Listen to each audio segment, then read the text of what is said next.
we've discussed before, we are in the multifamily industry. So think residential apartment homes across the country. And so my project is around maintenance, new hire onboarding, which is a little bit of a gap for us right now. So my strategic performance objective is by improving technical and systems related capabilities for our maintenance new hires. Our business will benefit by achieving regional Kingsley and Aura goals. So Kingsley, just so you guys know, are resident surveys so we get feedback. And Aura is our online reputation scores. So think like Google and Yelp reviews, right? And so by having service managers and technicians scheduling and completing work orders within their first 2 weeks, maintaining an average work order time of less than 24 hours with fewer than 3% of new move-ins needing additional attention, and efficiently tracking expenses and remaining within budget. So on the job, we will see our learners close out their work orders within 24 hours using the Yardi mobile maintenance app, schedule POs and track expenses against the budget, seek additional information in our LMS when they run into problems, and demonstrate their role in property operations to achieve customer service goals. So when I started thinking about our personas, you've got newbie Ned. And so he's got technical skills like plumbing, electrician, HVAC, he can do it. But has he ever really been in a residence apartments before? Does he know our industry?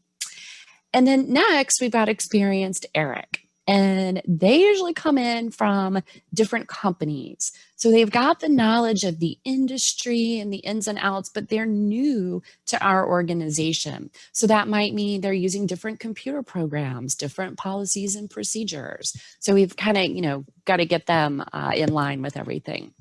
And lastly, we've got promoted Paul. So he was a great service technician, but now he's a service manager. So he'll likely go through some sort of onboarding as well into that management leadership role. He's got a schedule, he's got to do the budget, he's got to lead the team. So all different areas of moment need and considered onboarding, whether within the organization or to their role.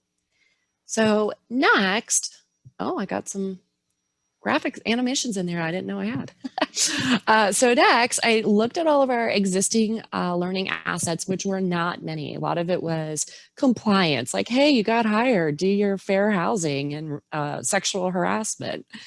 And so thinking about what all these learners needed, I was able to take it from what I deemed to be a pre-modern score of a 2 all the way up into an 8. And so some of the ways that we would accomplish this for these different groups with overlap. So our team huddle topics. So sending out different monthly meeting things on various topics that are applicable and relevant. So I thought really Ned and Paul would benefit from that. And that's both social and formal. And then we'd also have some test out options because Paul, and also Eric. If Eric comes from a different organization, he might be able to test out of some things. Same thing with newly promoted Paul, depending on what the course content is. Doing some systems, virtual-led instructor training. I think I got Paul and Eric flipped here, but I thought that would be really, helpful for Paul in his new position to really work on the budgets and some of the leadership and maybe some more formalized things that he needs. For e-learning, I kind of thought all of them would need that. And that's more, formal and immediate. And another thing that all these people can need are videos and job aids.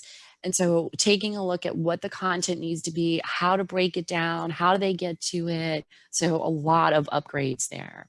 And then also some peer shadowing and coaching. Really, I thought that benefits all of these personas. And gets them involved within the organization. And then lastly is a chat group. So when sometimes people are out in an apartment and they need immediate answers. So it's like your phone a friend link. So instead of it being more informal, like how can we help promote it? And then also you can monitor and have some lessons learned of things that we might not have even realized that our associates need. And lastly, looking at the track success, back to my SPO. So we get monthly reports, Kingsley and Oro ratings. And so to make sure that we're hitting company goals, but also reviewing comments related to maintenance. And so we can make adjustments along the way. Obtain feedback from our supervisors, track stats. We've got reports that pull like average work order time, amount of new move-ins that need, go backs. So tracking that and figuring out, which sites have new associates. Is there a problem with the site, the associate? So you can make that determination. Of course, when it goes back to the expenses and budgeting, we've got reports for that. And then we also, and at least Melanie in my region, we do 90-day check-ins with associates, and we focus on customer focus. So that ties back into our customer service. So like how after 90 days on the job, are supervisors scoring them?